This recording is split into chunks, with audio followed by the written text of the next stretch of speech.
선교주일입니다. 저희가 매달 이제 한번 선교주일을 하는데요. 오늘 영국 본머스의 푸른 나무 교회 양순석 선교사님 목사님 모시고 함께 말씀을 이제 나누려고 합니다. 나누기 전에 그래도 또 간단히 소개도 할 필요가 있을 것 같아서 사모님하고 둘째 아드님이 함께 하셨는데 잠깐 자리에 일어나 주시겠어요? 네, 우리 두 분 이렇게 같이 이선아 사모님하고 우리 승우 함께 본머스 푸른나무 교회 양순석 선교사님 앞에 나오실 때 우리 박수로 환영하겠습니다.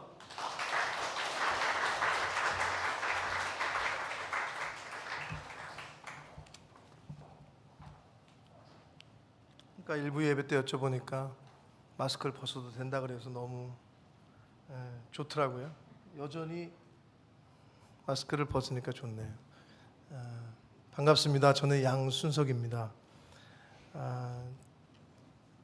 아까도 일부 시간에도 여쭤봤지만 일부 시간에 일부 예배 때 예배를 드시고 여기 또 참여하시는 분들이 계신 것 같은데 혹시 솔직하게 저 처음 보신 분 한번 손 들어주시겠어요? 네, 감사합니다. 뭐 이렇게 손 들라고 하는 게 제일 싫은데 저도 그걸 잘 아는데 그래도 이렇게 뵈니까 처음 뵙는 분들이 좀 있는 것 같아서 그래도 한번 확인차. 그래서 일부 때 예배를 드리고 또 참여하신 분들은 아마 뭐 중복되는 부분도 있겠지만 오늘 그래도 처음 하는 것처럼 제가 말씀을 또 전할 테니까 함께 들어주셨으면 좋겠고, 저는 영국 본머스라는 곳에서 사역을 하고 있습니다. 영국 본머스는 영국의 가장 남쪽에 있다고 보시면 됩니다. 영국 지도는 한국 지도하고 비슷하게 이렇게 생겼습니다. 이렇게 생기지 않고 이렇게 생겼는데 가장 남쪽 끝에 있는 지역입니다. 정확히 말하면 남서쪽에 해당이 되는데 그래서 경관이 아주 좋습니다. 경치가 좋고 아주 자연 환경이 좋고 그리고 날씨도 좋습니다. 지금 아직 본격적인 여름이 시작이 안 됐는데도 여기 한국은 힘이 든데 제가 본머스는 아주 날씨가 좋습니다. 온도는 한여름에도 30도를 잘 넘질 않고요. 30도에 육박을 해도 습도가 없어서 햇볕에 나가면 따갑다, 뜨겁다. 그리고 그늘에 들어오면 시원합니다. 그래서 실제로 본머스는 유럽의 3대 휴양지로 꼽히고 있고 한여름에 40도 또는 50도를 육박하는 이태리, 프랑스, 스페인에 있는 사람들이 그 더위를 피해서 피서를 오는 곳 중에 손꼽히는 데가 본머스가 되겠습니다. 그래서 뭐 실제로 여름에는 해안가가 바닷가가 이렇게 좀 비치가 길거든요. 정확히는 모르겠습니다만 아무튼 한 5km 이상 되는 비치가 길어요. 뭐 주문진 해수욕장, 무슨 해수욕장, 무슨 해수욕장 이렇게 떨어져 있는 게 아니라 굉장히 길어요. 그래서 한여름에는 뭐 100만 명이 그 비치에 사람들이 온다고 할 정도로 아주 날씨가 좋고 자연 환경이 좋은 곳에 있습니다. 그러다가 가끔 여름에 한국에 오면, 그래서 본머스에 사시는 분들은 절대 여름에 한국 방문하는 걸 싫어합니다.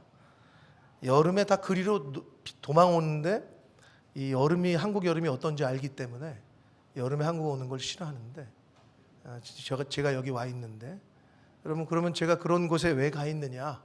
저는 간지 17년 됐습니다.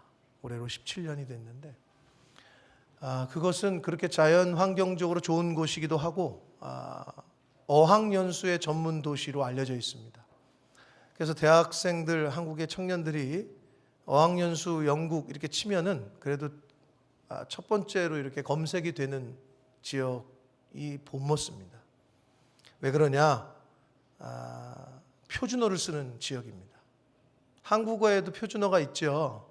사투리가 있고 그래서 저희 나라는 일단 남한을 기준으로 보자면은 서울을 중심으로 밑으로 내려가면은 사투리죠.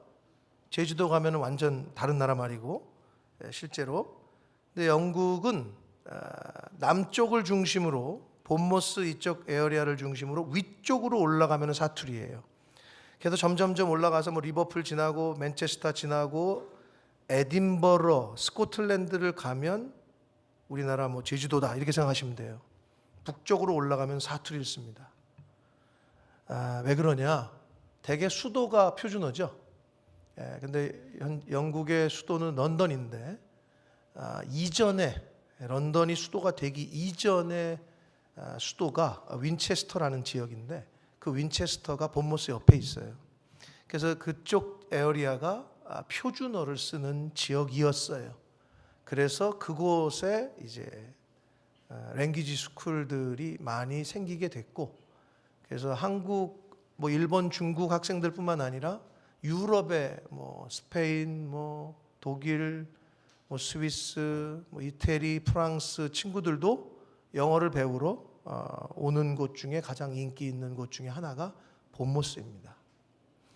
그래서 저희 교회는 설립된 지 23년이 됐습니다. 올해로 23년 중에 이제 제가 두 번째 사역자로 가서 17년을 하고 있고, 전임 목사님께서는 지금 런던에서 목회를 하고 계십니다. 저희 교회의 특징은 90%가 어학연수생입니다. 그 10%가 정규 대학이나 대학원을 다니는 친구들.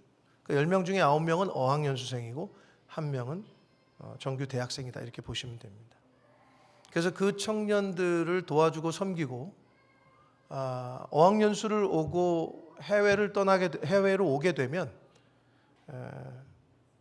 나라에 대한 조금 반감이 있으신 분들은 해외를 한번 나가시면은 거의 애국자가 됩니다. 태극기만 봐도 울컥하고, 그리고 학생들도 부모님들 좀 속썩이는 부모님을 속썩이는 자녀가 있으시면 그 옛말에 자식을 사랑하거든 여행을 많이 시키라고 했습니다. 집을 떠나보면 어떻게 돼요? 집 소중한 걸 알고. 실제로 그렇습니다.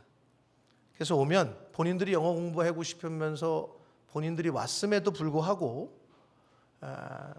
일주일 만에 울고 돌아가겠다고 하는 아이들도 있었고, 힘드니까 말도 안 통하고 내 돈 내고 내가 왔는데 괜히 눈치 보고 이제 홈스테이 가면 말도 안 통하는데 뭐 씻는 것도 불안하고, 그래서 애들이 지 돈 내고 지가 거기 살고 돈을 내고 살고 있는데도 집을 안 들어가고 빙빙빙 돌아.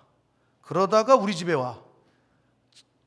자기 돈 내고 거기 가서 밥을 먹어야 되는데 안 가고 저녁 시간에 우리 집으로 오는 애들. 왜냐하면 힘들어 마음이. 이런 친구들이 대부분입니다.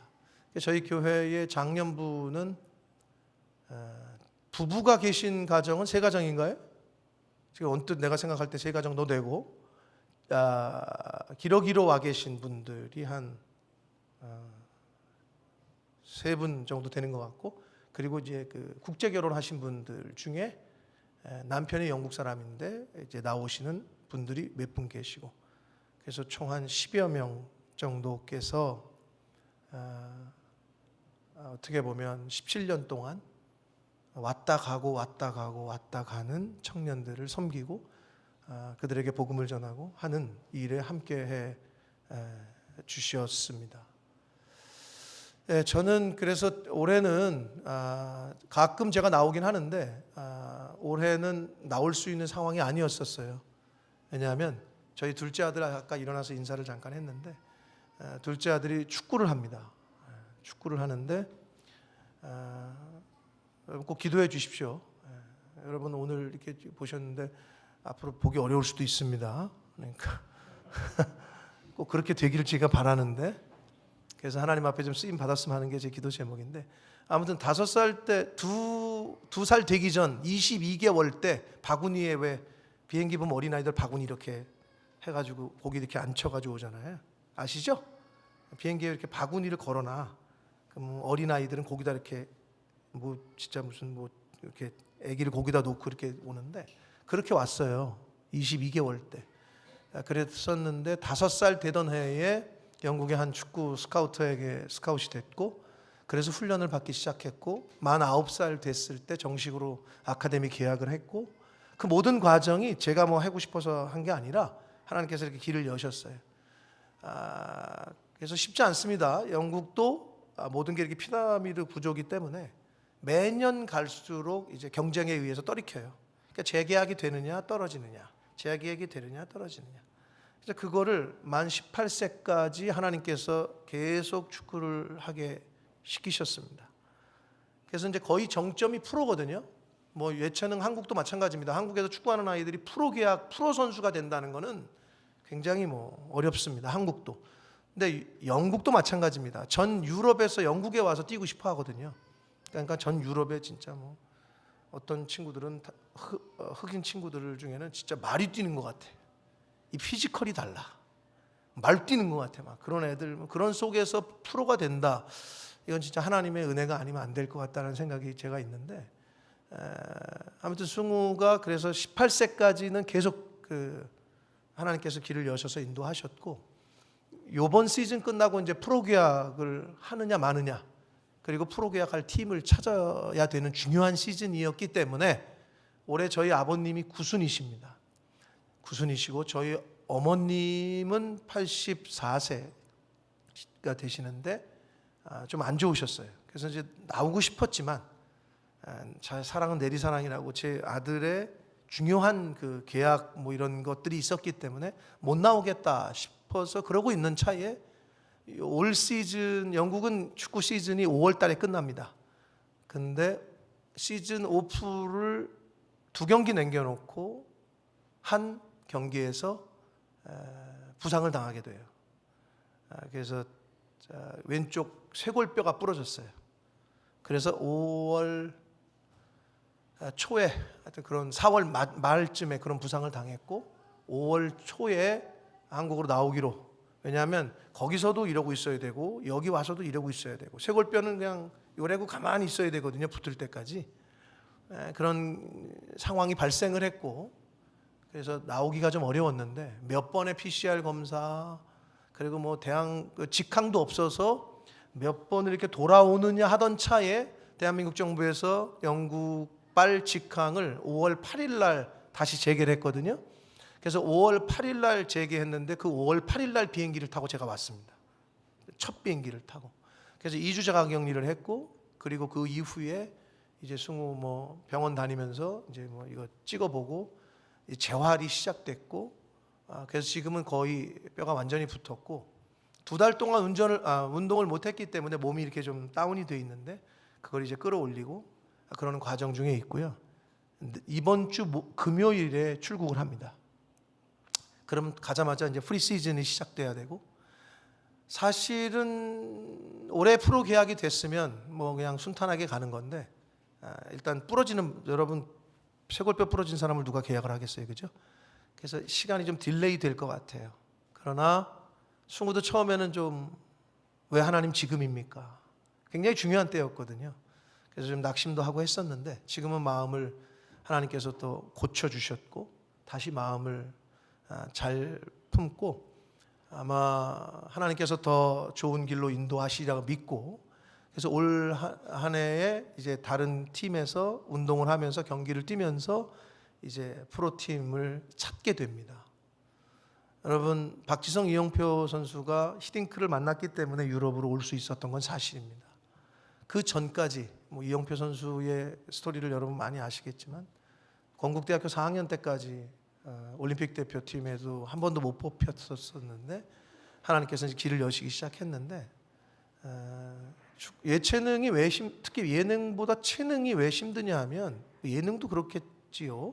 미술 쪽도 이게 연예인하고 똑같아요. 그러니까 아무리 잘해도 감독이 애를 써야 되는 거야. 아무리 잘해도 너 벤치에 앉아 있어. 그럼 벤치에 있는 거야. 내가 잘해서 공부는 자기가 잘해서 패스하면 합격이잖아요. 그죠? 근데 이거는 아무리 잘해도 또는 아무리 못해도 감독이 너 뛰어. 그럼 뛰는 거야. 그래서 감독 눈에 들어야 계약이 되거든요. 어느 감독이 쟤를 좋아할지 우리가 어떻게 알아? 그래서 하나님께서 그런 감독을 또 그런 팀을 만나게 해주셔야 되기 때문에 그때까지는 계속 운동을 하면서 몸을 준비하는 수밖에 없거든요.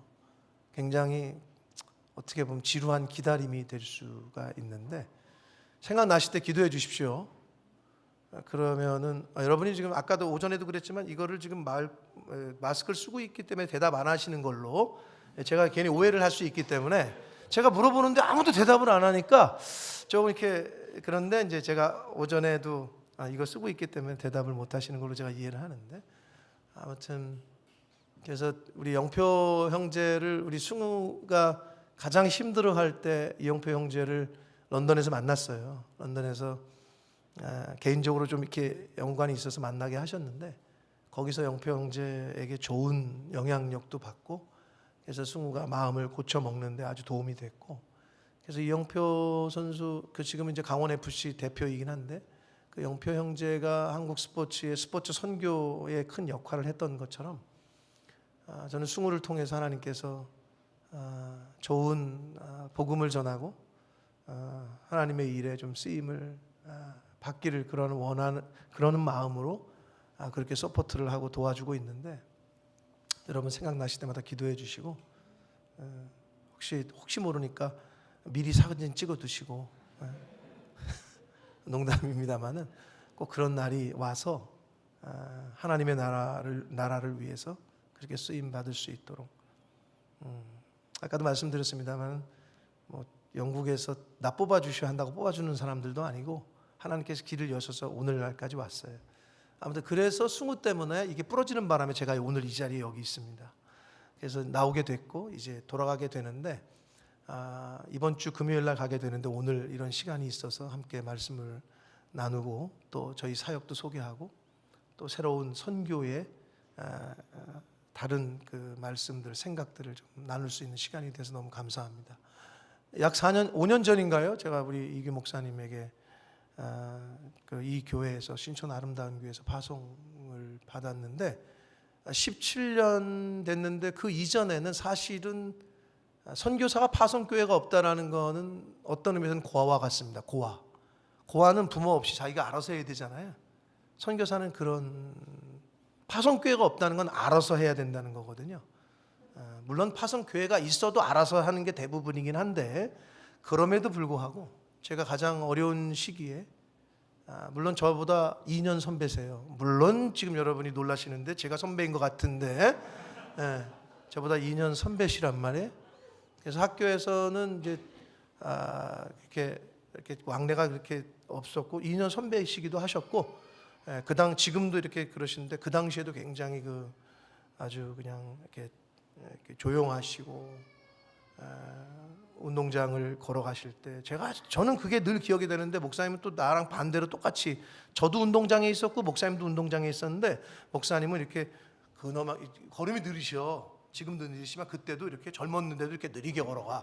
꼭 슬라이드로 이렇게 슬로우 모션으로 걸어가는 것 같아. 이렇게 걸어가시는데 저는 옆에서 공 열심히 차고 있었고 제가 이제 축구를 좀 좋아했기 때문에 저희 대학교 이제 축구 대표 선수였었고 이제 초등학교, 중학교 축구 선수였고 그래서 제 아들이 이제 좀 그 피를 좀 있는 거는 맞는 것 같아요.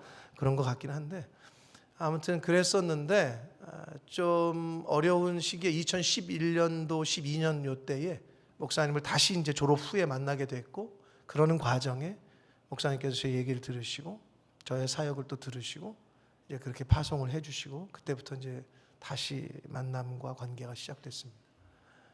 그래서 몇 번 오시게 됐고 그러는 중에 아들 민중이가 또 오게 됐고 지금은 국방의 의무를 다하고 있는데 아주 잘 와서 공부해서 또 좋은 대학에 졸업을 앞두고 있고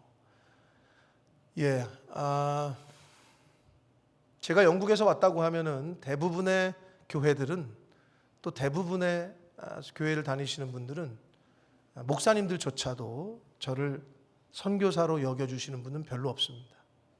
영국에서 왔다 그러면 이렇게 아래로 훑어본단 말이에요. 그리고 하시는 말씀이 애들 교육시키기 좋다며 이런 말씀만 하셔요. 제가 제일 많이 들은 말이 그 말이에요. 어디서 사역? 아프리카에 있습니다. 아유 힘들겠다. 그래서 선교는 한국 교회에서는 못 사는 나라 제3세계 이래야 선교사로 인정을 해주는 게 사실입니다. 그런데 그래도 유학을 갔다 오신 목사님이 담임 목사님도 있는 교회나 이런 분들은 유학생 선교라는 게 무엇인지를 좀 이해를 하셨어요. 응? 제가 늘 그런 교회들 가서 이렇게 말씀을 전할 때 한 말이 있습니다. 아프리카 선교해야 됩니다. 제3세계 선교해야 됩니다. 그러나 그 선교를 누가 합니까? 한국 교회가 하잖아요. 한국 교회가 하는데 한국 교회가 쓰러지고 한국 교회가 힘을 잃어버리면 선교를 할 수가 없겠죠. 선교사 후원도 못 하겠죠. 파송도 못 하겠죠. 그러면 10년 후에 20년 후에 여러분의 교회가 힘이 좀 잃어지고 사람들이 모이지 않고 할 때 이 자리를 채울 사람이 누구냐? 아프리카 사람이냐? 터키 사람이냐? 그리스 사람이냐? 중국 사람이냐? 탄자 들어가는 중앙아시아 사람들이겠냐? 아니다. 여러분의 자녀들이다. 그리고 우리 대한민국의 다음 세대들 청년들이다. 그럼 당연히 고개를 끄덕이죠. 그런데도 우리 다음 세대들, 우리 청년들, 여러분의 자녀들을 케어하고 선교하는 일에는 한국 교회가 사실은 지금 어떻게 보면 손을 놓고 있다. 선교 제3세계, 선교 아프리카, 선교 중국 물론 해야 된다. 그거 잘하기 위해서는 다음 세대들, 여러분의 자녀들을 교회로 그리고 그들에게 복음을 전하고 그들을 잘 양육하지 않으면 이제 선교 더 이상 못하는 나라가 될 거다. 누구처럼? 영국처럼. 저희 교회는 이제 어학연수생들이 많다 보니까 청년들이 많잖아요. 그럼 저희가 빌려 쓰고 있는 영국 교회가 정통 존 웨슬리 영국 감리교회야. 교회 우리가 빌려 쓰고 있죠. 그들은 주인이고. 근데 그들의 예배가 이제 오전이고 우리는 오후야. 그들이 예배를 드리러 이제 저도 이제 새들어 사니까 건물을 빌려 쓰고 있으니까 참여해서 이제 관계들을 하기 위해서 저 참여한단 말이에요. 할머니들, 할아버지들만 있어. 대부분. 자녀들도 조금 있긴 한데. 그런 한 20, 30명 계셔. 근데 그분들이 우리 오후 예배 와가지고 지나가다가 보고 찬양하고 다 젊은이잖아 우리는. 그러면 저한테 하는 말이 있었어요. 우리도 불과 20, 30년 전에는 그랬다. 그런데 지금은 젊은 사람들이 교회를 안 온다.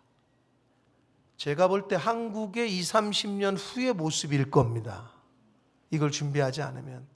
웬만한 요즘에 그 부모님이 교회를 다니는데도 부모님의 자녀들, 장로님, 권사님, 집사님, 재직들의 자녀들도 교회를 안 나오는 자녀들이 많이 있습니다. 가정에서부터 선교가 안 되고 있어. 즉 신앙의 대를 잇지를 못하고 있어. 사사기에 보면은 여호수아와 그와 함께했던 장로들이 죽자 그 후에 일어난 다음 세대는 여호와를 알지 못하고 불과 1세대, 2세대 지나니까 홍해를 가르셨던 하나님, 광야에서 먹이고 입히셨던 하나님, 가나안 전쟁, 정복 전쟁에서 역사하셨던 그 하나님, 여리고 성을 그렇게 기적처럼 무너뜨리셨던 하나님을 알지 못한대. 누가? 내 손주가. 이거거든요 지금. 여러분 근데 영국은 이미 그렇게 됐고 18세기에 전 세계의 기독교를 복음을 수출했던 그 나라가 지금은 자기들이 그래. 우리가 미셔너리들이 필요하다. 우리에게 선교사가 필요하다. 그렇게 얘기를 해 영국 분들이.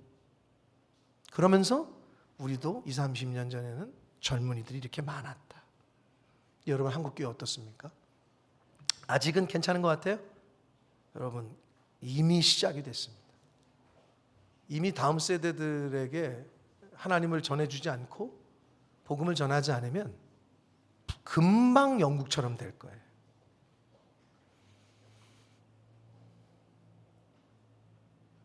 청년 선교 어렵잖아요. 물론 여기는 독특한 곳이야. 제가 이제 많은 다른 데를 가봐도 실제로 한국 교회에 이미 노령화가 된 교회들이 많이 있어요. 그나마 우리 이계 목사님이 그런 마인드가 있으시고 그런 이 신촌 아름다운 교회가 그걸 담을만 하니까 청년들이 오는데 청년들 전도하기가 얼마나 어렵습니까? 그렇죠? 한국은 더 어려워. 어려울 것 같아. 교회 안 나가도 너무 재밌고 좋거든. 놀 게 너무 많고. 근데 얘네들이 그런 애들이 홍대에서 술 먹던 애들이 영국으로 왔는데 영국에서 술을 먹는데 이게 좀 달라. 외로워, 힘들어. 홍대에서 놀던 그런 홈그라운드의 필링이 아니야. 영어도 잘 안 되고. 그러니까 이렇게 보니까 교회가 있는데 지금은 한국 식당이 본머스에 3개 정도 있는데 이제 뉴몰든 사시는 분도 계시지만 뉴몰든은 한국이야. 그래도 떡집도 있고 뭐게 다 있어. 근데 저희가 갔을 때는 식당 자체가 없었어. 슈퍼도 없었어. 그럼 아이들이 한국 음식을 먹고 싶은데 먹을 수 있는 데는 교회야. 교회에서 밥을 준대. 그러니까 막 왔단 말이에요. 그래서 저는 사실 부끄러워요. 제가 열심히 전도해가지고 한 게 없어. 가만히 있어도 오더라고. 에? 가만히 있어도 많을 때 20명이 막 새로운 애들이 막 오잖아. 아까도 제가 얘기했지만 그러면 제가 드리고 있는 교회인데 제가 어색해. 이게 우리 교회야? 뭐 이럴. 에? 그래서 저희 교회 특징은 말씀드렸습니다마는 코로나 이전에는 환송식 새로 왔다 인사해라. 오늘 간다 인사해라. 환송식과 환영회가 매주 있어. 그러니까 어떻게 되는가? 오고 가고 오고 가고. 영국은 11개월이 어학연수 최고 비자고요. 6개월은 무비자로 어학연수로 올 수 있어요. 6개월 이내는 무비자, 6개월 이상은 비자를 받아야 돼. 그러니 요즘은 더 회전이 빨리. 옛날에는 어학연수 비자로 4년까지도 있을 수 있었어. 근데 시대가 계속 바뀌면서 지금은 그렇게 됐어. 그러니까 어떻게 해요? 3개월짜리들, 6개월짜리들, 여러분 6개월 내에 복음을 전하기가 쉬워요, 어려워요? 쉽지 않아요. 관계를 트기도 어려워. 그런데 거기는 그게 돼. 일단 오면 교회를 자기들 발로 찾아. 왜? 힘들고 외롭고 도움을 받아야 되고. 근데 거기다가 밥을 해준다는데 아무리 한국 식당에 있지만 제 아내가 저기 있지만 제 아내가 음식을 좀 잘해.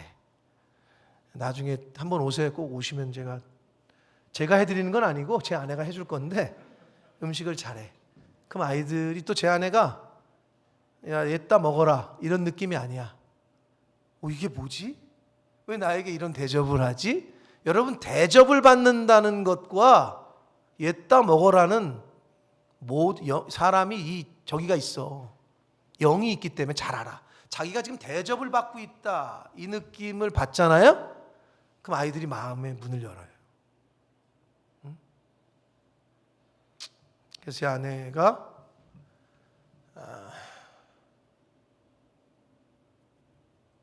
목사님이 아까 9시에 예배 끝나고 나서 손 얘기를 하셨는데 저희 학교 제가 학교 다닐 때 저희 스승 중에 정상훈 교수라고 있어요. 지금은 거의 은퇴하셨나요? 아직도 계시나? 전 총장이시거든. 근데 제가 저희 본모스에 있는 학교와 대학과 우리 학교를 자매 결혼을 시켰어. 제가 있다 보니까. 그래서 이제 우리 학교 학생들 후배들이 이렇게 올 수 있는 기회를 하느라고. 그래서 그것 때문에 이제 이제 사인해야 되잖아요. 자매 결혼 협정식 하러 이제 총장이 왔단 말이에요. 저랑 저 스승이시기 때문에 이제 편하게 야자 이렇게 할 수 있는 사이였었죠. 그분이 저한테 제가 그렇게 한 게 아니고 그러면 양 목사 이렇게 얘기하시는데 이제 행사 다 끝나고 이제 집에 가시는데 우리 제 아내가 이제 대접도 하고 했을 거 아니야? 그래서 제가 마지막 날 이제 태워서 히드로를 가는데 이제 인사하잖아. 제 아내랑 인사하고 이제 그리고 탔어. 이제 차에 탔어. 제 옆에 타셨어. 가는데 저한테 그러는 거야. 야, 양 목사,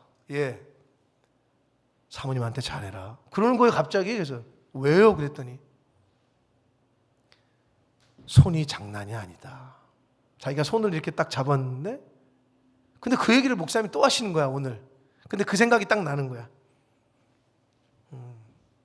17년 동안 정말 많은 청년들에게 제 아내가 밥을 해줬어요. 근데 밥을 해준 이유는 여러분 육신은 밥 안 먹으면 어떻게 돼요? 죽죠 나중에는. 밥은 육신의 양식이야. 제 아내가 밥을 하면 여러분 밥을 먹으면 사람이 배가 부르면 어떻게 돼요? 여유가 있어. 배가 고프면 어떻게 돼? 짜증이 나.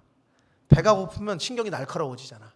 여러분 절대 복음 전하는 거는 배고플 때 전하시면 안 됩니다. 일단 같이 먹어야 돼. 다 먹으면 사람이 릴렉스해져. 여유가 있어져. 그래서 받아들인단 말이야. 근데 똑같아 이거는. 전 세계 다 똑같아. 근데 아이들이 그렇게 대접을 받는 그렇게 밥을 먹어 놓으면 저는 쉬워. 그 다음에 이제 저는 복음을 전해. 근데 이제 완전 생짜들이기 때문에 여러분처럼 여긴 지금 다 아군이야. 아까 제가 일부 예배 때도 얘기했는데 마음이 편해. 제가 올라와도. 근데 이제 넌 크리스찬들이 여기 반이 있다. 그러면 저를 쳐다보는 눈빛부터 달라. 그래서 저희는 저희 교회 사역이지만 어색할 때가 많아. 그러면 설교 원고를 들고 덮을 때가 한두 번이 아니야. 나를 태어나가지고 목사를 처음 만났다고 얘기하는 애들이 여기 앉아 있는데, 제 아내한테 형수님, 뭐 어머니 밥 맛있었어요, 이런 애들이 앉아 있는데, 여기서 내가 무슨 뭐 아브라함이 어떻고 뭐 이거 얘기해도 초등학생 앉혀놓고 무슨 뭐 미적분 얘기하는 거랑 똑같은 거지. 그런 아이들을 만나면서 그 불신자들에게 기본부터 너 죽으면 어떻게 될 것 같냐부터, 천국과 지옥 얘기부터, 신이 있을 것 같으냐부터 얘기를 하가는데, 제가 17년을 사역을 해보니 결국의 선교는, 여러분 아무리 무슨 베델 성경 공부 성경 공부 하지 말라는 게 아니야. 양육도 잘 받으셔야 돼. 근데 결국에 사람 마음을 여는 거는 성령께서 하시지만, 그 성령께서 우리를 통해서 나타내시는 거는 결국에는 그들이 내가 사랑받고 있구나, 하나님의 사랑을 느끼면 마음의 문을 엽니다. 오늘 성경 고린도전서 13장인데 너무나도 유명하죠? 사랑장이라고 불리잖아요, 그죠? 고린도전서 13장. 근데 여러분 13장 13절 마지막 절을 읽었는데, 믿음, 소망, 사랑, 그 세 가지는 항상 있어야 되는데, 그 중에 제일은 뭐래요? 동의하십니까? 예수를 믿어야 천국 가지 않아요? 맞죠? 대답 안 하셔도 고개는 끄덕이시면 좋겠습니다. 그렇죠? 예수를 믿어야 천국을 가는데, 그러면 믿음이 첫째 아니에요? 그런가? 생각하시는 분이 있어요. 천국에 대한 소망이 있어야 되잖아. 그럼 소망이 첫째 아니야? 왜 성경은 사랑이 첫째라고 했을까? 여러분, 하나님은 사랑이시라. 그리고 성경에 사랑하라고 한 대상은 두 대상인데, 하나는 누구? 하나님 사랑하라. 또 누구 사랑하래? 내 이웃을 사랑해라. 네 자신을 사랑하라는 말은 성경에 없어요. 나에게 하신 말씀은 너 자신을 부인해라. 네 십자가를 져라. 너를 죽여라. 나에게 한 말은 그거고, 사랑해야 되는 분은 하나님이고 이웃이야. 근데 요즘 세상은 얼마나 교묘하냐. 기독교인들, 예수 믿는 가정에도 이미 그게 너무 들어왔어. 뭐야? 야, 네가 하고 싶은 거 해. 네가 최고지. 너가 하고 싶은 거 하면 살아야지. 네가 행복하면 돼. 여러분, 자녀들에게 절대 이렇게 가르치시면 안 돼요. 기독교인들은 어떻게 얘기해야 돼? 하나님이 기뻐하시는 거 해야 된다. 네가 원하는 거는 죽여라. 내가 원하는 거는 죽이고 하나님이 기뻐하시는 거 해야 된다. 성경에서 하나님 말씀하시는 거대로 살아야 된다. 이렇게 가르치셔야 되는데, 요즘 욜로 막 이러면서 세상 주변에서 막 그러니까 듣기 좋잖아. 그래, 내가 행복해야지. 내가 하고 싶은 거 하면 살아야지. 그건 인본주의야. 기독교의 역사상 가장 최고의 그 적은 바로 이거야. 인본주의. 사람이 중심이 되면 안 돼. 우리는 하나님 중심으로 사는 사람들입니다. 하나님이 중심이고 하나님 말씀이 중심이야. 그런데 이미 교회 내에도 그게 너무 들어왔어. 네가 하고 싶은 거 하면 살아야지. 그거 아주 교묘한 속임수야. 하나님이 원하시는 거를 하며 사시는 저와 여러분 되시길 축복합니다. 근데 그게 뭐냐? 결국 교회를, 신약에 와서 사도 바울 선생님께서 교회는 나고 내가 교회고 이렇게 말씀하셨잖아요. 우리가 바로 성전이다. 교회는 사랑을 전하는 곳이야. 그래서 선교는 사랑이야. 하나님의 사랑, 예수 그리스도의 사랑이 교회를 통해서, 즉 나를 통해서 그걸 모르는 이들에게 전해져야 돼. 근데 자꾸 앉혀놓고 성경 가리키려고, 교리 가리키려고 이것도 해야 되지만, 첫 번째는 그들이 나를 통해서 하나님의 사랑을, 나를 통해서 예수 그리스도의 십자가의 은혜와 사랑을 발견할 수 있도록 저와 여러분이 이 땅에서 사시는 것, 그게 선교란 말이에요. 믿음, 소망은 나를 위해서 있는 거야. 그러나 사랑은 하나님을 위해서, 이웃을 위해서 있는 거야. 그래서 사랑이 제일이라고 말씀하시는 거예요. 여러분, 그리고 미션이라고 우리 선교 주일인데 뭐 썬데이 오브 미션이라고 해야 되나? 어떤 근데 선교 주일 미션이라고 우리가 일반적으로 영어로 선교를 그렇게 번역을 하는데, 아까도 제가 일부 예배 때도 말씀드렸어요. 사전에 뭐라고 정의하고 있냐면, 미션이라고 영어 사전에 여러분 네이버에 쳐보면 뭐라고 되어 있냐면 1번 임무, 특히 외국으로 파견되는 사람에게 맡겨지는 것. 2번 사전적 정의예요. 특별 임무를 맡은 사절단. 3번 길고 험난한 여정에 나서다. 이게 사전에서 정의하고 있는 미션이야. 그런데 원래 기독교의 선교라는 다른 단어가 있어. 그러니까 영어에서 이미 그걸 구분을 해놨고, 헬라어의 퀘리그마라는 단어가 있어. 많이 들어보셨을 거예요. 퀘리그마. 그거는 선포하다 이런 의미가 있거든요. 일반적으로 그렇게 알고 있는데, 그러니까 영국 사람들이 이 영어를 미션과 캐리그마를 그대로 써. 헬라어의 캐리그마를 그대로 얘네가 영어로 뭐라고 단어를 만들어 썼냐 하면 KERYGMA, 캐리그마. 이걸 그대로 단어를 썼거든요. 그럼 뭐라고 이게 해석이 되냐 하면 기독교 가로 열고 복음의 가로 닫고 선교. 기독교의 선교라고 해석이 되는 단어가 캐리그마야. 근데 우리는 일반적으로 목회자들은 이 선포되는 말씀 이렇게 알거든요. 캐리그마가. 근데 선교라고 딱 정의가 돼 있다고. 그래서 교회의 선교는 캐리그마여야 된다. 그래서 캐리그마는 사전에 또 뭐라고 돼 있냐? 예수의 속죄에 관한 하나님의 말씀을 전하는 것, 즉 복음을 전하는 것. 이렇게 사전에 정의를 해놓고 있어. 결국은 저와 여러분을 통해서 캐리그마의 삶을 사셔야 됩니다. 근데 그 중에 첫째는, 선교하는 데 가장 첫째는 사실 지식도 아니고 사랑이다. 그 영혼들이, 예수님을 모르고 하나님을 모르는 사람들이 하나님의 사랑과 예수 그리스도의 사랑을 저와 여러분이 베푸는 그 사랑을 통해서. 근데 여러분, 사랑을 하려면 뭐가 따라오죠? 필수적으로? 사랑해봤어요? 사랑을 하게 되면 희생이 동반이 돼요. 그래서 예수님께서 뭐라 그러셨어요? 친구를 위하여 목숨을 버리는 것보다 더 큰 사랑이 없다라고 했죠. 희생이 동반이 돼야 돼. 그래서 힘들어.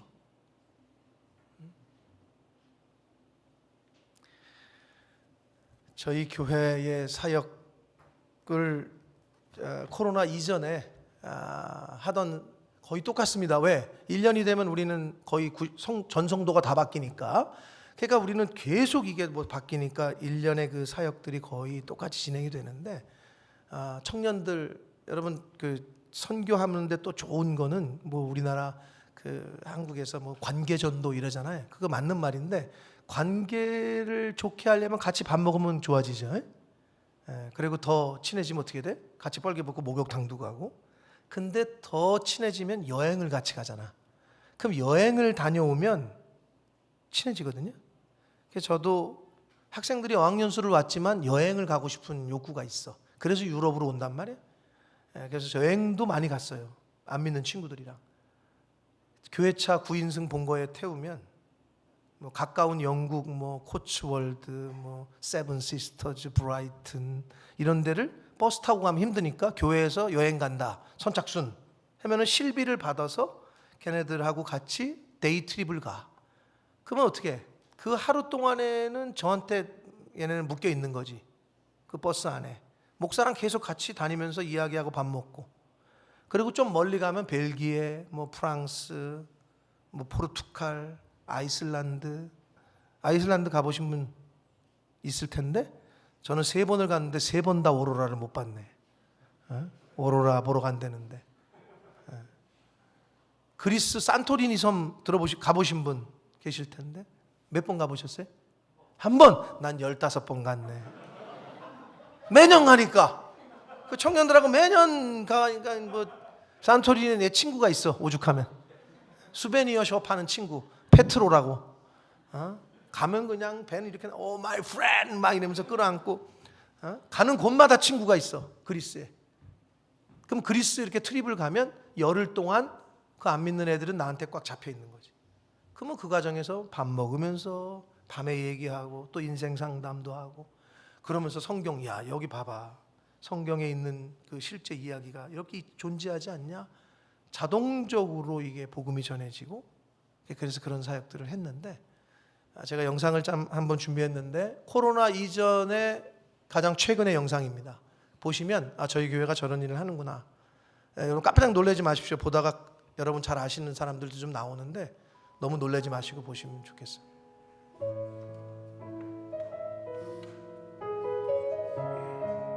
네, 저기 아는 사람 나오죠? 참고로 지금 영상에 보고 있는 모든 청년들은 한 명도 없다 이렇게 보시면 됩니다. 나의 자리를 힘써 지키리 주의 마음에 합한 자리여 그 길 기꺼이 나 걷게 하소서. 출장 뷔페 아닙니다 저거. 다 만들어서 하는 거예요.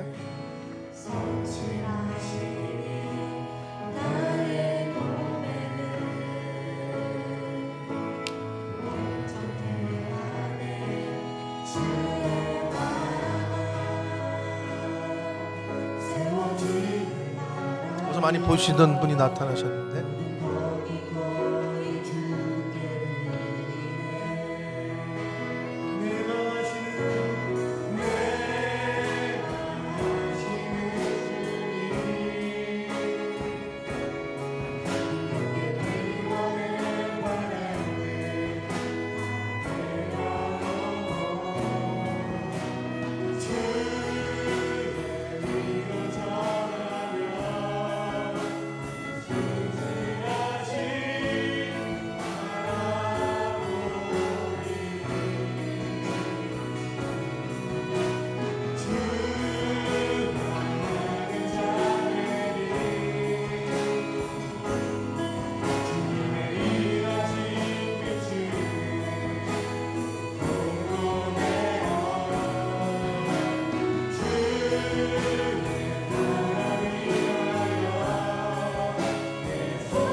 저희 교회가 매년 6.25 참전 용사들 살아계신 분들을 모시고 이렇게 식사도 하고 감사의 표현도 전하고 그런 사역도 하고 있습니다.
주안하는 자들이 주님의 일하신 빛을 통로 내어 주의 나라 위하여 내 소망 넘어 주 뜻 이루소서. 주의 나라 위하여 내 소망 넘어 주 뜻 이루소서. 지금 그 백그라운드 이 음악 그 찬양이 저희 교회 찬양팀 그 실제로 연습하던 거를 녹음한 것을 이제 깔은 건데 지금은 다 돌아가잖아요. 그러면 이제 찬양 인도하신 집사님 혼자 해야든지 아니면 제가 싱어를 하든지 이제 다 있다가 세션이 다 있다가 어느 땐 좋아. 그러면 또 다 간대. 그럼 또 다 가. 그러면 이제 또 누군가 와서 그 자리를 채우지 않는 이상 그럼 혼자 하시잖아 집사님이. 그럼 또 제가 옆에서 예배 전에 뭐 듀엣으로 녹색지대처럼 근데 하나님이 그러니까 교회가 여러분 사람도 돈도 그리고 물도 고이면 어떻게 돼요? 사실 고이면 썩어요. 어느 조직이건 돈도 물도 사실 고여 있으면 썩어요. 근데 계속 흐르는 것 계속 바뀌잖아. 우리는 새로운 사람이 오고 가고 오고 가고 한편으로는 진이 빠질 때도 있어요. 여러분 농부가 씨를 뿌리고 열심히 할 때 뭐를 기대해요? 가을에 추수하는 거. 근데 저는 열매를 볼 수는 없어요. 어떻게 하면서 보내느냐? 한국 교회의 어느 교회에 기둥이 되게 해주십시오. 저도 가끔 보면 우리 이렇게 와서 이제 목회하시는 분들 보면 어느 집사, 어느 장로 그러면 이렇게 부러울 때가 있어. 근데 저도 이렇게 나오면 이제 제가 처음 갔을 때 78년생 애들이 첫 번째 애들이었거든요. 그럼 지금 나이 많이 먹었잖아. 그러면 나오면 이렇게 좀 반겨주고 이렇게 좀 해주는 그런 청년들이 있기는 한데 저에게 맡겨주신 사명이 또 그거기 때문에 지금 그 자리를 지키고 있습니다. 저야 사명받은 자이기 때문에 그렇긴 한데 저를 따라와서 지금 그 사역을 함께하는 제 아내에게 감사한데 하여튼 여러분 위해서 기도해 주시고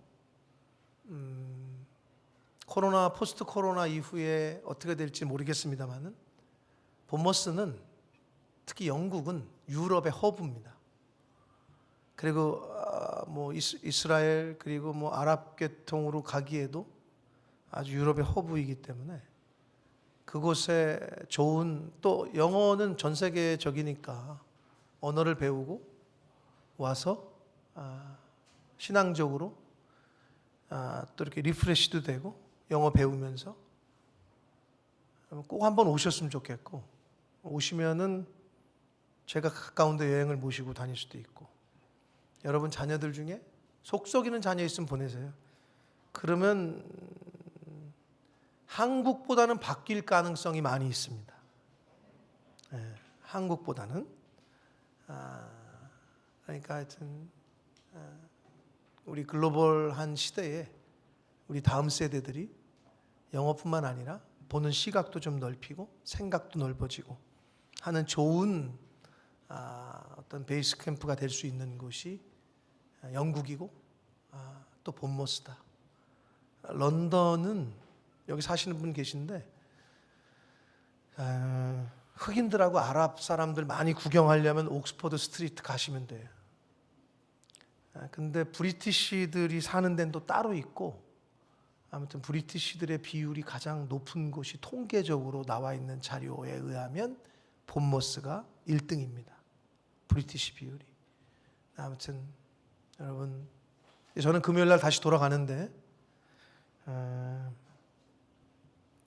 생각나실 때마다 기도해 주시고 영국 축구 좋아하시는 분들이 있는데 손흥민 손흥민 씨가 기독교인이에요? 혹시 아시는 분 있어요?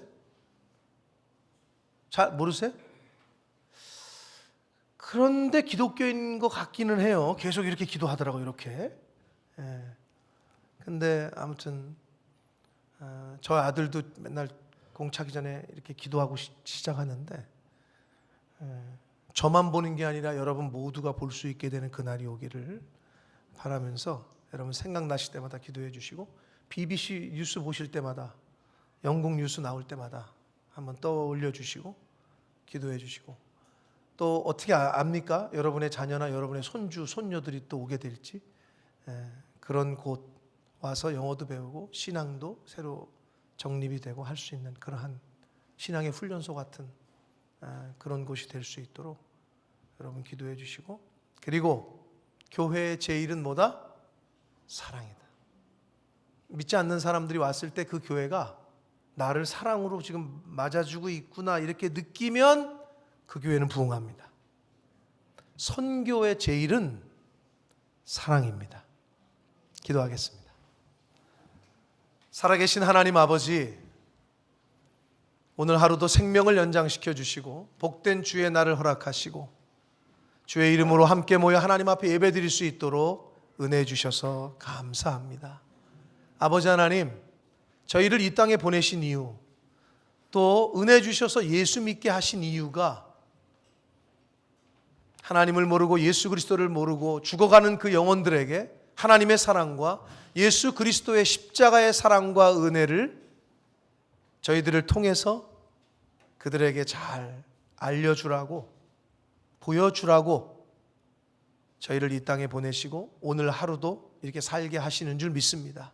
아버지, 하나님이 생명 주시는 날 동안에 이 세상에서 살아가는 동안에 하나님의 사랑과 예수 그리스도의 십자가의 은혜와 그 사랑을 잘 나를 통해서 잘 전달하고 전해주고 느끼게 할 수 있는 캐리그마의 삶을 사는 저희들 모두가 되게 해주시고 또 신촌 아름다운 교회가 될 수 있도록 은혜 내려 주옵소서. 예수 그리스도 이름으로 축복하며 기도 올리옵나이다. 아멘.